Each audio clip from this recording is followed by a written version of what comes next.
Australia welcomes the announcement of a ceasefire and hostage agreement in Gaza after 15 months of conflict and a devastating loss of civilian life. The Australian government has consistently been part of international calls for a ceasefire and for a release of hostages.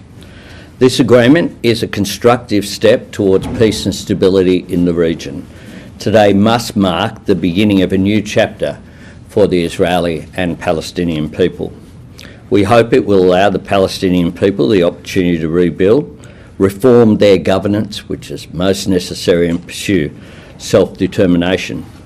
Australia remains unequivocal in our condemnation of Hamas's atrocities on the 7th of October and of the ideology that drives this terrorist organisation. There must be no role for Hamas in the future governance of Gaza. Any future Palestinian state must not be in a position to threaten Israel's security. We will continue to act in partnership with the international community to support the urgent humanitarian needs of the people of Gaza. Workers' Union. Happy to take a couple of questions. Prime Minister, on the ceasefire deal. But I think that this is an important breakthrough. I pay tribute to the US administration, both the Biden administration and incoming President Trump as well. I've had a number of discussions with Secretary Blinken, who's travelled personally to the Middle East on so many occasions, trying to achieve a breakthrough. This is not the end, importantly. This is a really important breakthrough and step forward.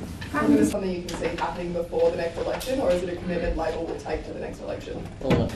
Well, we have been one of in excess of 150 countries, including our Five Eyes partners in the United Kingdom, Canada and New Zealand, consistently calling for a ceasefire, consistently calling for the release of hostages, consistently calling for humanitarian aid to be allowed to get to Gaza as well. This has been an enormous tragedy.